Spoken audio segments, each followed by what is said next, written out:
Welcome students, welcome back to Northeast PSC. Continue to with the question number 9, that is the court verdict declaring that a person is not guilty of a crime in which he or she was tried for by the court is called.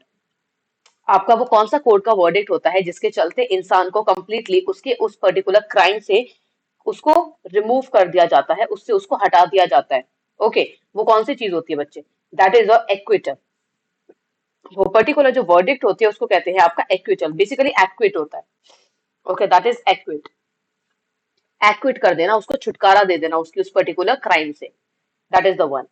Moving to the question number 10, that is, which article of the Indian Constitution places a duty upon a state to provide a lawyer to any citizen who is unable to engage one due to poverty or any disability?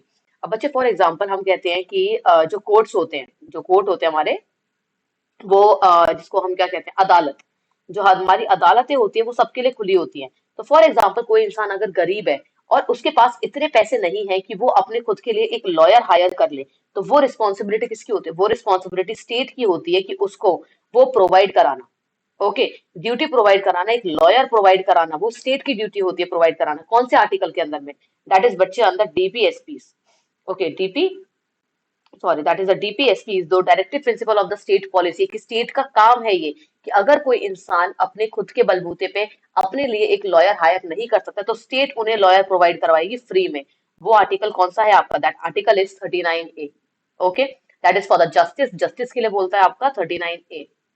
Moving to the question number 11, which country is leading producer of coffee in the world? बच्चे world में coffee का leading producer कौन सा है? India, Colombia, Brazil और China? So the correct answer here we have is Brazil. Brazil is the leading producer of coffee in the world. Okay? और coffee के आपके तीन तरह के होते हैं, अरेबिका, रोबुस्टा एंड लाइबेरिका. ये तीन टाइप के आपके मोस्ट फेमस कॉफीज हैं, arabica, robusta and liberica. Moving to the question number 12, National Youth Day is celebrated every year on which particular date? कौन सी डेट पे हमारा नेशनल यूथ डे जो है वो मनाया जाता है? तो दैट इज स्टूडेंट 12 फरवरी. 12 फरवरी में हम डेली अपना नेशनल यूथ डे मनाते हैं. आप मुझे कमेंट करके बताएंगे कि किसके नाम के, किसके लिए ये नेशनल यूथ डे मनाया जाता है, लाइक किसके रिमेम्बरेंस में मनाया जाता है, किसके रिमेम्बरेंस में हम इस डे को सेलिब्रेट करते हैं, मनाते हैं एंड ऑब्जर्व करते हैं. Okay, moving to the question number 13, the book name we are displaced written bye.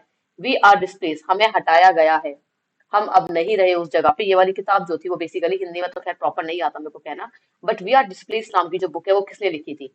Malala Yousafzai, Greta Thunberg, Sunita Narain और नन ऑफ द अबव? बच्चे we are displaced was written by your very famous Nobel Peace Prize awardee, that is the Malala Yousafzai. Okay, इन्होंने लिखी थी We Are Displaced करके किताब. Moving to the question number 14, the national anthem was originally composed in Bengali by, जो हमारा national anthem है जनगण मन, वो किन्होंने लिखा था? ओके, बंकिम चंद्र चटर्जी, मादम विकाजी कामा, रविंद्रनाथ टैगोर और नन ऑफ द अबव? बच्चे जो हमारा नेशनल एंथम है that is written by Rabindranath Tagore in Bengali. Bengali में उन्होंने लिखा था और बंकिम चंद्र चटर्जी ने हमारा नेशनल सॉन्ग लिखा है. ओके, वंदे मातरम जो आपका है वो लिखा है बंकिम चंद्र चटर्जी ने और रविंद्रनाथ टैगोर ने लिखा है जनगण मन. Okay, question number 15, which of the following is southern most point of India? India का सदर्न मोस्ट पॉइंट कौन सा है?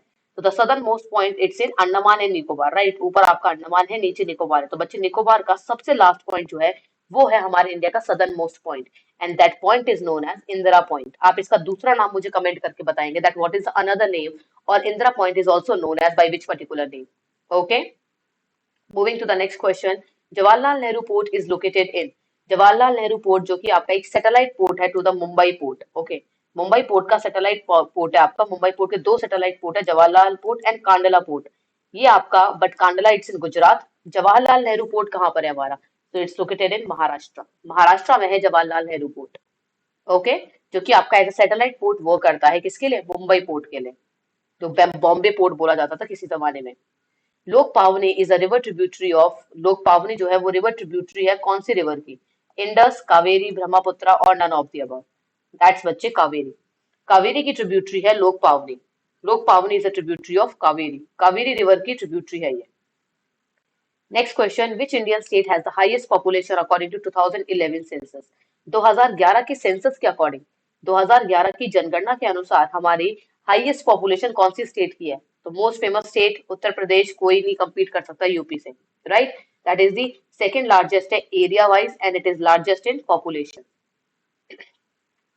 Next question, white label ATMs जो आपका है वो किसके लिए बेसिकली माना जाता है? क्या है आपका white label ATMs? WLA, okay, that is ATM setup owned and operated by non banks. Non banks के द्वारा आपके जो एटीएम्स ओपन होते हैं, ओन किए जाते हैं और ऑपरेट होते हैं, उन्हें आप कहते हो WLA, that is the white label ATMs. Okay, non banks के through, not by the banks but without any bank, non banks के थ्रू जो आपके होते हैं, सेटअप किए जाते हैं, ओन्ड किए जाते हैं और चलाए जाते हैं। Okay, the last question that is who is the first chief election commissioner of free India? Free India के पहले चीफ इलेक्शन कमिश्नर कौन थे? That is your Sukumar Sen. Sukumar Sen जो थे वो हमारे फर्स्ट चीफ इलेक्शन कमिश्नर थे फ्री इंडिया के। 1947 के बाद के जो हमारे थे, जब हमें आजादी मिल गई थी, तब हमारे पहले चीफ इलेक्शन कमिश्नर जो बने थे that was Sukumar Sen. Thank you so much, students, for being connected with Northeast PSC. We'll again come up with the same kind of questions. Thank you.